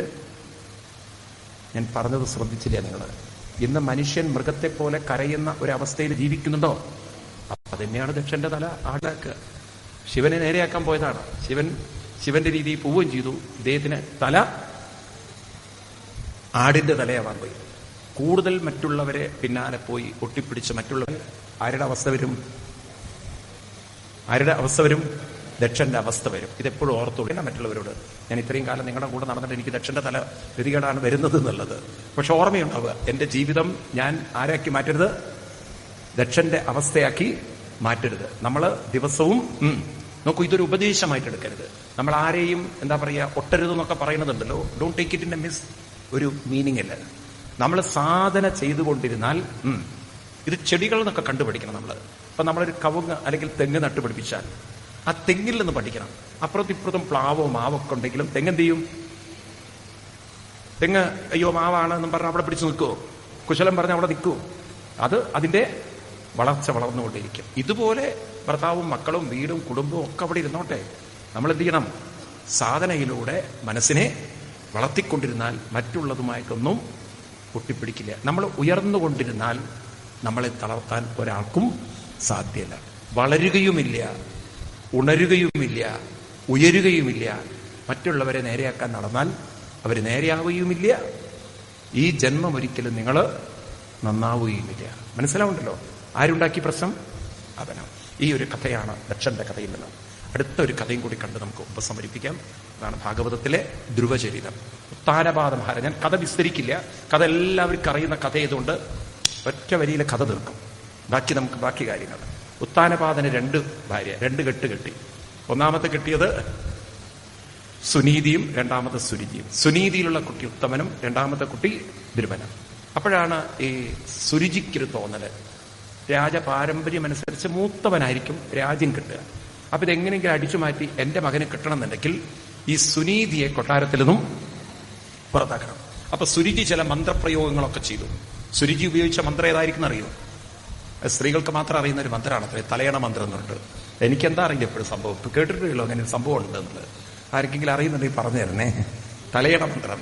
ഈ മന്ത്രം പറഞ്ഞ് രാജാവിന് സുനീതിയോടുള്ളൊരു താല്പര്യം കുറഞ്ഞു. സുനീതി ഗുരുവായൂരുകാരിയാണെന്ന് തോന്നണം. ഭർത്താവിന് തന്നോട് പഴയൊരു താല്പര്യം ഇല്ല എന്ന് കണ്ടപ്പോ സുനീതി വക്കീലിനെ കണ്ടിട്ട് നോട്ടീസ് അയക്കാനൊന്നും പോയില്ല. അല്ലെങ്കിൽ വേറെ ചിലരുണ്ടല്ലോ, ഈ കോഴിമുട്ടയ്ക്കകത്ത് കുങ്കുമൊക്കെ തേച്ച് അല്ലെങ്കിൽ എന്താ പറയാ ചെറുനാരങ്ങയുടെ മുകളിൽ എന്തെങ്കിലുമൊക്കെ പ്രയോഗമൊക്കെ ചെയ്ത് സുരുചിയുടെ റൂപ് കൊണ്ടുവിടാനൊന്നും ആര് പോയില്ല. ഇത് പറയുമ്പോൾ പലരും ചിരിക്കണോ? ഇതൊക്കെ ഇവിടെ ഉള്ളൊരു സാധനമാണ് നമ്മുടെ നാട്ടിൽ. ഇപ്പോഴും അതിലൊക്കെ വിശ്വസിക്കുന്നവരുണ്ട്. ഉണ്ടോ? ഇല്ല. നല്ലോണം വിശ്വസിക്കുന്നവരുണ്ട്. ഞാൻ സത്യസന്ധമായി ചോദിച്ച ഉത്തരം പറയണം. നിങ്ങൾ രാവിലെ എണീറ്റിട്ട് നിങ്ങളുടെ വീടിന്റെ മുന്നിൽ വാതിൽ തുറന്നപ്പം ഒരു ചെറുനാരങ്ങ കിടക്കും. ഒരു ചെറുനാരങ്ങ. ആ ചെറുനാരങ്ങയിൽ ഇത്തിരി ഒരു ചുവന്ന ഒരു പൊട്ടുണ്ടോ എന്നൊരു സംശയം. സത്യം പറയൂ, ആരെങ്കിലും അത് കൈകൊണ്ടെടുക്കൂ? എത്ര പേര് ഞാൻ വീട്ടിൽ വന്ന് ചെയ്തിരിക്കും ഞാൻ. അങ്ങനെ നിങ്ങൾ എത്ര പേര് അത് കൈകൊണ്ടെടുക്കാൻ ധൈര്യപ്പെടും? നമ്മുടെ അവസ്ഥ എന്നത് ഒരു ധൈര്യം ഉണ്ടാവില്ല. അത് ചൂലെടുത്തുകൊണ്ടെന്ന് പിന്നീട് ആ ചൂല് പോലും കളയുന്നവരുണ്ടാവും. പിന്നെ ആ ചൂല് വീട്ടിൽ കയറ്റില്ല. ഇല്ല, അതുണ്ടാവില്ല. അതെങ്ങനെങ്കിലും ഒന്ന് ദൂരെ നിന്ന് മാറ്റി. ഇനി എന്താ ചെയ്യുക? വീട്ടിന്റെ അകത്തുള്ള വേസ്റ്റ് ബോക്സ് കൊണ്ടിടുവോ? പുറത്ത് കളയും. എന്തേ പുറത്ത് കളയാൻ കാരണം? അത് നിങ്ങൾ ചെറുനാരങ്ങയായിട്ടാണോ കാണുന്നത്? നിങ്ങൾ കാണുന്നതിലെന്തോ എനിക്ക് വേണ്ടി കൂടോത്രാരോ ചെയ്തു വെച്ചിരിക്കുന്നതാണ് നിങ്ങൾ കാണുന്നത്. എന്നാ പാവം ആരുടെയും കയ്യിൽ വീണുപോയ ചെറുനാരങ്ങയായിരിക്കും, ഒരു പാവം ചെറുനാരങ്ങ. പക്ഷെ ഇതൊക്കെ മനുഷ്യനെ സ്വാധീനിക്കുന്നതിന് കാരണം അത് നമ്മളെ എന്തോ ബാധിക്കും, നമ്മളെ അലട്ടും, നമ്മളെ തളർത്തും എന്നൊക്കെ ഒരു, കുടുംബം നശിപ്പിക്കും എന്നൊക്കെ ഒരു തോന്നൽ ഉള്ളിലങ്ങോട്ട് വരികയാണ്. ആ ചിന്തയോടുകൂടിയിട്ടാണ് നമ്മളതിനെ കാണുന്നത്. ഒരു പക്ഷേ നമ്മൾ ഇത്തരം കാര്യങ്ങളൊന്നും കേൾക്കാത്ത ഒരു സമൂഹത്തിലാണ് വളർന്നെങ്കിലോ. ഇപ്പൊ നിങ്ങളുടെ വീട്ടിലൊരു ഗൾഫ് എന്നൊരു അമേരിക്ക എന്നൊരു വിദേശത്ത് നിന്ന് ഒരാൾ വന്നു, മകന്റെ ഒരു സുഹൃത്ത് വന്നു. അവർ നോക്കും ഒരു ചെറുനാരങ്ങ, അതിൽ നല്ലോണം കുക്കുമപ്പൂ ഒക്കെ തേച്ചിട്ടുണ്ടെങ്കിലും അവരെന്ത് ചെയ്യത്? അവർ കൈകൊണ്ടെടുക്കും, ജ്യൂസ് ഉണ്ടാക്കിയിട്ട് അവർ കഴിക്കുകയും ചെയ്യും. എന്നിട്ട് അവർ കുടിച്ച് ആ ജ്യൂസൊക്കെ കഴിച്ച് ലേശം ജ്യൂസ് നിങ്ങൾക്കും തന്നു നേരിക്കുക. പിറ്റേ ദിവസം നിങ്ങൾ നോക്കും ആ കുങ്കുമം, ആ കാഴ്ച കാണുന്നതോടുകൂടി ആ ജ്യൂസിന്റെ അവസ്ഥ എന്താണ്? ആ ജ്യൂസിന്റെ അവസ്ഥ എന്താണ്? ആ വിദേശിക്കൊന്നും സംഭവിക്കില്ല. ആർക്കാ സംഭവിക്കുക? ആ ഒരൊറ്റ പൊട്ട് ചതിച്ചു, ഞാനെന്ത് കുടിക്കാൻ പാടില്ലായിരുന്നു. മനസ്സിലാവുണ്ടോ? അപ്പൊ നമ്മുടെ ഉള്ളിൽ സംശയാത്മാ വിനശ്യതി. ആർക്കാ നാശമുള്ളത്? സംശയാത്മാ വിനശ്യതി. ആർക്ക്? സംശയമുള്ള ഒരാൾക്ക്. നിങ്ങൾക്കൊരു സംശയമില്ലെങ്കിൽ നിങ്ങൾക്കൊരു നാശമില്ല. പക്ഷെ നമ്മൾ ആ സംശയം ഉണ്ടാക്കുന്ന ഒരു സൊസൈറ്റിയിലാണ് നമ്മൾ ജനിച്ചത്. ഇവിടെ സുനീതി കൊട്ടാരത്തിൽ നിന്നും പുറത്തുപോയി. അവര് ഭർത്താവ് തന്നെ അവഗണിക്കുന്നു എന്ന് കണ്ടപ്പോൾ അതൊരു വളരെ സന്തോഷമായി കണ്ടു. കാരണം കൂടുതൽ സമയം എനിക്ക് ഭാഗവതം പഠിക്കാനും നാരായണീയം പഠിക്കാനും ഒരു ഭാഗ്യം കിട്ടിയല്ലോ. ഇന്നപ്പോ അങ്ങനെ കാണുന്ന സ്ത്രീകൾ ഉണ്ടാവുമോ? ഭർത്താവിന്റെ വീട്ടുകാര്യത്തിൽ പ്രസന്റ് ആക്കിയല്ലോ, നന്നായി, ഇനി കുറച്ച് ഭാഗവതം പഠിക്കാനൊരു സമയം. അതിനാണോ നോക്ക് വക്കീലിനെ അന്വേഷിച്ചിട്ടാണോ പോവുക? ഇവിടെ ആ ഒരു സമയം വേണ്ട പോലെ എനിക്ക് സാധന ചെയ്യാൻ കിട്ടിയല്ലോ എന്നൊരു സന്തോഷത്തിൽ സുനീതി കൂടുതൽ എന്തിൽ മുഴുകി? സാധനയിൽ മുഴുകി. അങ്ങനെ ഒരു ജീവിതം അവർ കൊണ്ടു നടന്നു. അങ്ങനെ ഇരിക്കെ ഒരിക്കൽ മകൻ കൊട്ടാരത്തിൽ പോകുന്നു. അവിടെ ധ്രുവൻ നോക്കുമ്പോൾ അച്ഛന്റെ മടിയിൽ ഉത്തമനിരിക്കണു. അപ്പൊ ധ്രുവനും ഇരിക്കാനൊരു മോഹം. അപ്പോഴേക്കും സുരുചി വന്ന് മടിയിൽ നിന്ന് മാറ്റി കുട്ടിയെ എറിഞ്ഞ്, നിനക്കവിടെ ഇരിക്കാൻ അധികാരമില്ലെന്നും അതെന്റെ മകൻ അർഹതപ്പെട്ടതാണെന്നും നിനക്കവിടെ ഇരിക്കണം എന്നുണ്ടെങ്കിൽ പോയി മരിച്ച് എന്റെ ഗർഭത്തിൽ എന്റെ കുട്ടിയായി വരണം എന്നൊക്കെ ആക്രോശിക്കുന്നതും കുട്ടി അച്ഛന്റെ മുഖത്തേക്ക് നോക്കിയപ്പോൾ അച്ഛനാണെങ്കിൽ സുരുചിയെ കണ്ടാൽ നാക്ക് പുറത്തേക്ക് വരില്ല. അത്ര ഒരു ബഹുമാനമുള്ള ഒരാളായിരുന്നു. ആരോട്? നിങ്ങൾ ചിരിച്ചത് എനിക്ക് മനസ്സിലായില്ല. സുരീതിയോട് ഒരു ബഹുമാനമുള്ള ഒരാളായിരുന്നു. ആര്? ഉത്താനപാദൻ. ആ ബഹുമാനത്തിന്റെ പേരെന്താ അറിയാലോ നിങ്ങൾക്ക്? പറയേണ്ട പേര് കാര്യമില്ലല്ലോ. ഏതായാലും ധ്രുവൻ ഓടി അമ്മയെ കണ്ട് കെട്ടിപ്പിടിക്കുകയാണ്.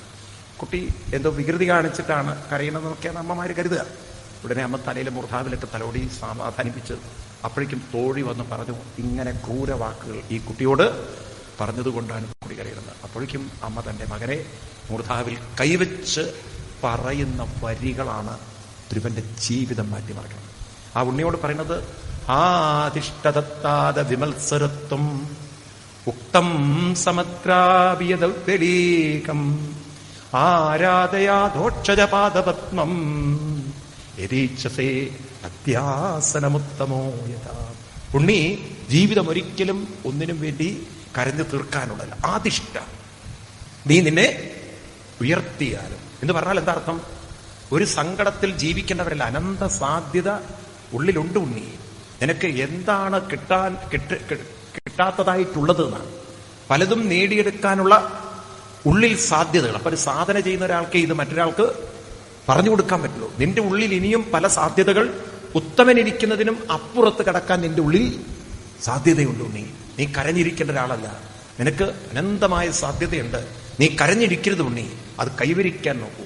അപ്പൊ ആ കുട്ടിക്ക് നോക്കൂ, എനിക്കെന്തോ നഷ്ടപ്പെട്ടു എന്ന തോന്നലിൽ നിന്നും അമ്മ കുട്ടിയുടെ മനസ്സിനെ മാറ്റിയെടുത്ത് നിനക്ക് വലിയ കാര്യങ്ങൾ നേടാനുണ്ടെന്ന് പറയുമ്പോൾ നഷ്ടത്തെക്കുറിച്ചല്ല കുട്ടി ചിന്തിക്കുന്നത്. എനിക്ക് എന്താണ് ഇനി നേടാൻ സാധിക്കുക, എന്ത് നേട്ടം? അപ്പോഴാണ് അമ്മ പറഞ്ഞു കൊടുക്കുന്നത്. ആ വരികളൊക്കെ ഭാഗവത്തിൽ ചതുർത്ഥ സ്കന്ധത്തിൽ 8-ാം അധ്യായത്തിൽ അതിഗംഭീരമാണ്. ആ വരികളൊക്കെ നമ്മളെ ഉൾപ്പുളകും കൊള്ളിക്കും. അത്ര ഗംഭീരമായിട്ടാണ് വ്യാസഭഗവാൻ എഴുതി വച്ചിരിക്കുന്നത്. പറയാണ്, ആതിഷ്ഠദത്താദ വിമത്സരത്വം ഉക്തം സമത്രാഭിയതവ്യളേകം ആരാധയാദോക്ഷജപാദപത്മം യതീച്ഛസേത്യാസനമുത്തമോ യഥാ തമേവ വത്സാശ്രയ ഭൃത്യവത്സലം മുമുക്ഷുഭിർമൃക്യപദാദ്യപദ്ധതിം അനന്യഭാവേ നിജധർമ്മഭാവിതേ മനസ്യവസ്ഥാപ്യ ഭജസ്സ പൂരുഷം നാന്യം തത പത്മബലാചലോചനാൽ ദുഃഖച്ഛിതം തേ മൃഗയാമി കഞ്ചന യോ മൃഗ്യതേ ഹസ്തഗൃഹീതപത്മയോ ക്ഷേതരംഗവിമൃത്യമാനയ. ഉണ്ണി, ആര് ഈ പദത്തിലൂടെ പോയിട്ടുണ്ടോ അവരെയൊന്നും ഭഗവാൻ കൈവിട്ടിട്ടില്ല. നീ ഒരിക്കലും തളർന്നിരിക്കരുത്. നിനക്ക് നേടാനായി അനന്തമായ കഴിവുകളുണ്ട്. അതുകൊണ്ട് നീ ഉണരണം, ഭഗവാനിലേക്ക് ശ്രദ്ധ തിരിക്കുന്നൊക്കെ പറഞ്ഞ കുട്ടിയുടെ മൈൻഡിനെ ഭഗവത് ചിന്തയിലേക്ക് മാറ്റിയെടുക്കുന്നു. പിന്നീട് കുട്ടി അവിടെ നിന്ന് ഇറങ്ങിപ്പോകുന്നതും വഴിയിൽ നാരദര് കാണുന്നതും നാരദര് കുട്ടിയെ ഡിസ്കറേജ് ചെയ്തു. അയ്യോ അച്ഛന്റെ മടിയിലിരിക്കുന്നതിന് നീ ഇങ്ങനെ ഇറങ്ങിപ്പോവാണോ? വരുവോ അപ്പൊ ചോദിച്ചു, അങ്ങ് നാരദരല്ലേ എന്ന് വെച്ചു. അതെ. എങ്ങനെ മനസ്സിലായി? അല്ല, ഈ വഴി ഇങ്ങനെ തിരിക്കുമ്പോൾ തന്നെ എനിക്ക് മനസ്സിലായി. അയ്യോ കുട്ടി, ഞാനങ്ങനെ നിന്റെ വഴി തിരിക്കാനല്ല. പിന്നെ പറഞ്ഞു കൊടുത്തു, നിനക്ക് കുട്ടി ഇങ്ങനെ ഇങ്ങനെ ഒരു തരം ദേഷ്യം കാണിച്ചുകൊണ്ടല്ല തപസ് ചെയ്യുന്നത്. കുട്ടി പറഞ്ഞു, എനിക്ക് ദേഷ്യമില്ല. എന്റെ അമ്മ പറഞ്ഞിരിക്കുന്നത് ഭഗവാനെ പിടിച്ചു കഴിഞ്ഞാൽ എന്താണ് കിട്ടാൻ അസാധ്യം, അതെനിക്ക് നേടണം. അപ്പൊ നാരദര് പറഞ്ഞു കൊടുക്കുന്ന മന്ത്രമാണ് ഓം നമോ ഭഗവതേ വാസുദേവായ. പിന്നെ ചില ധ്യാനങ്ങളൊക്കെ പറഞ്ഞു കൊടുത്തു, ഭഗവാനെ എങ്ങനെയാണ് ധ്യാനിക്കേണ്ടത് എന്നൊക്കെ. അതൊക്കെ ഭാഗവതത്തിൽ എഴുതി വെച്ചിരിക്കുകയാണ്. അങ്ങ് വൃന്ദാവനത്തിൽ പോയി മധുവനത്തിൽ ചെന്ന് ഇരിക്കണം. അവിടെ യമുനാ നദീതടത്തിൽ കയ്യും കാലൊക്കെ കഴുകി ഉണ്ണി പ്രാണായാമേന ത്രിപിത പ്രാണായാമം ചെയ്യണം. എന്നിട്ട് ശ്രീവത്സാംഗം ഘനശ്യാമം പുരുഷം വനമാലിനം ശങ്കചക്രപഥാപത്മൈ അവിരക്ത ചതുർഭുജം കിരീടിനം കുണ്ടലീനം കേയൂരവലയന്വിതം കൗസ്തുഭാഭരണഗ്രീവം പീതകൗശേയവാസസം തുടങ്ങി ഭഗവാന്റെ മനോഹരമായ വർണ്ണനകളൊക്കെ വർണ്ണിച്ചിട്ട് പറഞ്ഞു. അതുകൊണ്ട് ഉണ്ണി എന്ത് ചെയ്യണം? നിന്റെ മനസ്സിനെ ധ്യാനിച്ചുകൊണ്ട് ഏവം ഭഗവതാരൂപം സുഭദ്രം ധ്യായതോ മനോ മന നിർവൃത്യവരയാ തൂർണം സമ്പന്നം നിവർത്തതേ ജപ്യശ്ച പരമോ ഗുഹ്യ ശ്രൂയതം മേ നിപത്മജാം യം സപ്തരാത്രം പ്രപടൻ പുമൻ പശ്യതി കേകരൻ. ഓം നമോ ഭഗവതേ വാസുദേവായ. ഓം നമോ ഭഗവതേ വാസുദേവായ. ഓം നമോ ഭഗവതേ വാസുദേവായ. മന്ത്രേന അനേന ദേവസ്യ ഉര്യാൽ ദിവ്യമയം ബുധ. ഈ മന്ത്രം ജപിച്ചുകൊണ്ടുണ്ണി തപസ് ചെയ്യൂ, നിനക്ക് എല്ലാ അഭ്യുന്നതിയും വരും, ഉയർച്ചയും വരും എന്ന് പറഞ്ഞ് പ്രഹ്ലാദനെ നാരദ മഹർഷി പറഞ്ഞേക്കാണ്. പിന്നീട് ധ്രുവനെ പറഞ്ഞേക്കാണ്. അവിടെ വൃന്ദാവനത്തിലെത്തി. അവിടെ എന്താണ് ധ്രുവൻ പറഞ്ഞു, ഞാൻ മാറ്റി പറഞ്ഞു. ഇടയ്ക്കൊക്കെ ഒന്ന് ഒരു ആളെ മാറ്റണം. ഞാനിവിടെ എൻ്റെ കണ്ണിൻ്റെ മുന്നിൽ തിരുവാതിരക്കാരെ കണ്ടപ്പോൾ സമയം അവർക്ക് വേണ്ടിയിട്ട് വെക്കണം എന്നുള്ള മനസ്സ് ടീന്ന് പറഞ്ഞിട്ട് ഫാസ്റ്റായി മൈൻഡ്. അപ്പോൾ ഇപ്രകാരം ധ്രുവനെ അനുഗ്രഹിച്ച് ധ്രുവൻ തപസ് ചെയ്യുന്നു. പിന്നെ അങ്ങനെ 6 മാസത്തെ കഠിന തപസ്. ആദ്യമൊക്കെ ഇത്തിരി എന്തെങ്കിലുമൊക്കെ കഴിക്കും, പിന്നെ വെള്ളം കുടിക്കും, പിന്നെ എന്തെങ്കിലും ഇലകൾ, പിന്നെ ഒന്നുമില്ലാതെ വായു ഭക്ഷിച്ചിരുന്നു എന്നാണ്. ദേവന്മാർക്ക് പോലും ശ്വാസതടസ്സമൊക്കെ ഉണ്ടായിരുന്നു. ആ സമയത്ത് ഭഗവാൻ കുട്ടിയുടെ മുന്നിൽ പ്രകടമാവാൻ തീരുമാനിച്ചു. ഒരു ദിവസം ധ്യാനനിരതനായ കുട്ടിയുടെ ഹൃദയത്തിൽ ആ രൂപം കാണാതെ വന്നപ്പോൾ, ഇത്രയും കാലം മനസ്സിലുറപ്പിച്ച രൂപം കാണാതെ വന്നപ്പോഴുണ്ടായിരുന്ന ആ ഒരു മാനസികമായിട്ടുള്ളൊരു വിഷമം, പെട്ടെന്ന് കുട്ടി കണ്ണു തുറന്നു എവിടെ പോയി ആ രൂപം. അപ്പോഴാണ് തന്റെ മുന്നിൽ ചതുർഭുജം ഘനശ്യാമം പീതകൗശേയ വാസസം ഭഗവാന്റെ ആ മനോഹര രൂപം. അപ്പോഴേക്കും കുട്ടിയുടെ കണ്ണൊക്കെ നിറഞ്ഞൊഴുകി തന്റെ മുന്നിൽ ആ പീതാംബരം കരവിരാജിത ശങ്കചക്രകൗമോദകി സരസിതം ഭഗവാന്റെ ആ മനോഹര വർണ്ണ രൂപം കണ്ടപ്പോൾ കുട്ടിയുടെ ഹൃദയം അതിൽ ദൃഢമായി. കണ്ണിലേക്ക് ഇങ്ങനെ കണ്ണെടുക്കാതെ നോക്കുമ്പോൾ ഭഗവാൻ തന്റെ ശങ്കരത്തെ കുട്ടിയുടെ കവിളിൽ നിന്ന് തൊടുന്നതും ആ കുട്ടിയുടെ ഉള്ളിൽ നിന്ന് വരുന്നതാണ്. യോന്ത പ്രവിശ്യ മമ വാചമിമം പ്രസുപ്തം സഞ്ജീവയത്യഖില ശക്തിധരസ്വതാംനാം അന്യാം ച ഹസ്തചരണശ്രവണത്വഗാദിൻ പ്രാണന്നമോ ഭഗവതേ പുരുഷായ തുഭ്യം. എന്റെ ഹൃദയത്തിലിരുന്ന് എന്റെ ഉറങ്ങിക്കിടക്കുന്ന മനസ്സിനെ ഉണർത്തി എന്റെ ശരീരത്തിന് എല്ലാവിധ ചൈതന്യവും എന്റെ എല്ലാ അംഗങ്ങളെയും പ്രവർത്തിപ്പിക്കുന്ന, എനിക്ക് എല്ലാ ഊർജവും തേജസ്സും ശക്തിയും ചിന്തയും ബുദ്ധിയും ഒക്കെ തരുന്ന, എന്നോട് കാരുണ്യം കാണിക്കുന്ന ആ അനന്ത ബോധസ്വരൂപനായ ഭഗവാന് എന്റെ നമസ്കാരം പ്രണാമം. തന്റെ ഉള്ളിലിരിക്കുന്ന ഭഗവാനെ, പുറത്ത് കാണുന്ന ഭഗവാനെ അല്ല ധ്രുവൻ നമിക്കുന്നത് യോന്തപ്രവിശ്യ അന്തപ്രവിശ്യ മമ വാചമിമം പ്രസുപ്തം സഞ്ജീവയതി അഖില ശക്തിധരസ്വതാംനാം അന്യാം ച ഹസ്തചരണശ്രവണത്വഗാദിൻ പ്രാണന്നമോ ഭഗവതേ പുരുഷായ തുഭ്യം. അങ്ങനെയുള്ള ഒരു ഭഗവാനെ നമസ്കരിച്ചുകൊണ്ട് പിന്നീട് ധ്രുവനെ ഭഗവാൻ അനുഗ്രഹിക്കുകയാണ്. ധ്രുവന് ധ്രുവ പദവിയും രാജപദവിയും ഒക്കെ നൽകി പോകുന്നതും ധ്രുവന് വിഷമായി. ഭഗവാനോട് വേറൊന്നും ഇതാണല്ലോ ചോദിച്ചത്, എനിക്ക് മോക്ഷത്തിന് എന്താണ് വഴി എന്നുള്ള കാര്യങ്ങളൊന്നും ചോദിച്ചില്ലല്ലോ എന്നൊക്കെയുള്ള സങ്കടം. എന്തായാലും തിരിച്ചു വന്നു. സുരുചി മാതാവ് തെറ്റു മനസ്സിലായ കുട്ടിയെ തൻ്റെ മാറോട് ചേർത്ത് തനിക്കിതൊരു പുത്രൻ ഉണ്ടായിരുന്നെങ്കിൽ എത്ര നന്നായിരുന്നു. അമ്മയെ നമസ്കരിക്കും. ഉത്താനപാദൻ അതുപോലെ സ്വീകരിക്കും. സുനീതി തൻ്റെ പുത്രന് കിട്ടിയ സൗഭാഗ്യത്തിന് മുന്നിൽ ഭാഗ്യവതി. അങ്ങനെ ആ കാലൊക്കെ കഴിഞ്ഞ് ധ്രുവൻ കല്യാണം കഴിക്കും. ധ്രുവനെ രാജ്യഭാര്യ ഏൽപ്പിച്ച് ഉത്താനപാദൻ പോവും. ഉത്തമൻ മൃഗയാവിനോദത്തിന് പോയി അവിടെ വെച്ച് യക്ഷന്മാരുടെ കൈകൊണ്ട് മരിക്കും. ഉത്തമന്റെ ശരീരം വരാൻ സുരുചി കാട്ടിപ്പോകുന്നു. കാട്ടുതീയിൽപ്പെട്ടവരും മരിക്കും. ധ്രുവൻ പിന്നീട് യക്ഷന്മാരോട് യുദ്ധത്തിന് പോകുന്നതും ആ സമയത്ത് മനു വന്ന് ഉപദേശിക്കുന്നുണ്ട്. എന്തിനാണ് വിരോധവും വിദ്വേഷവും ഒക്കെ? അതിലൊന്നും അർത്ഥമില്ലല്ലോ കുട്ടി, നീ തപസ് ചെയ്യൂ, നിന്റെ ജീവിതം ധന്യമാക്കൂ. അങ്ങനെ ഹിമാലയത്തിൽ ബദ്രീനാഥിൽ പോകുന്നതും അവിടെ വിമാനം വന്ന് ഒരു പദവി കൊടുക്കാൻ വേണ്ടിയിട്ട് ധ്രുവനെ കയറാൻ പറയുമ്പോഴാണ് തൻ്റെ അമ്മയെ ഓർക്കുന്നതും എൻ്റെ അമ്മയ്ക്കില്ലാത്ത ഒന്നും എനിക്ക് വേണ്ട. കാരണം തൻ്റെ ജീവിതത്തിലെ ഏറ്റവും വലിയ ഗുരു ആരാണ്? അമ്മയാണ്, വഴി കാണിച്ച അമ്മയാണ്. കുലം പവിത്രം ജനനീ കൃതാർത്ഥ വസുന്ധര പുണ്യവതി എന്നാണ്. അങ്ങനെ കുലം പവിത്രീകരിച്ച ജന്മം സഫലമാക്കി തന്ന ആ അമ്മയെ ധ്രുവൻ ഓർത്തുകൊണ്ട് അമ്മയെ നമസ്കരിച്ചുകൊണ്ട് അങ്ങനെ ധ്രുവൻ ആ ബദ്രീനാഥാശ്രമത്തിൽ തപസ് ചെയ്ത് തൻ്റെ ജീവിതം പൂർണ്ണമാക്കി. ഇന്നും ബദ്രീനാഥ് ക്ഷേത്രത്തിൽ ധ്രുവനൊരു സ്ഥാനമുണ്ട്. അവിടെ ഒരു ധ്രുവസ്ഥാനം വെച്ചിട്ടുണ്ട്. അത്ര അനുഗ്രഹീതനായി തീർന്ന ഒരു ജന്മമായിരുന്നു ആരുടേത്? അവസാനം ധ്രുവനക്ഷത്ര പദവിയും കൂടെ കിട്ടി ധന്യനായി മഹാത്മാവായി മാറിയ ധ്രുവൻ. ഈ കഥകളൊക്കെ നമ്മൾ ഓർമ്മിപ്പിക്കുന്നത് ജന്മം എന്ന് പറയുന്നത് പവിത്രീകരിക്കാൻ ഇനിയും അവസരങ്ങളുണ്ട്. നമ്മുടെ ഉള്ളിലുള്ള ബോധം അത്ര ജന്മം മറച്ച് മാറ്റിയെടുക്കാൻ കഴിയുന്ന അനന്തശക്തി ഉള്ളതാണ്. അപ്പം അതിനെ നമ്മൾ വേണ്ട പോലെ പ്രയോജനപ്പെടുത്തി മുന്നോട്ട് പോകണം. അത് ധ്രുവൻ ചെയ്ത പോലെ കഠിനമായ തപസ് ചെയ്യാൻ പറ്റിയില്ലെങ്കിലും സാധനകളെങ്കിലും ചെയ്ത് മനസ്സിനെ നമുക്ക് ഉയർത്തിയെടുക്കാൻ സാധിച്ചാൽ കുലം പവിത്രം ജനനീ കൃതാർത്ഥ വസുന്ധര പുണ്യവതി എന്നൊക്കെ ആചാര്യസ്വാമികൾ പറയുന്നത് പോലെ നമ്മുടെ ജന്മവും സഫലമായി തീരും. ഇത്രയും പറഞ്ഞ് ഞാൻ ഉപസംഹരിപ്പിക്കുകയാണ്.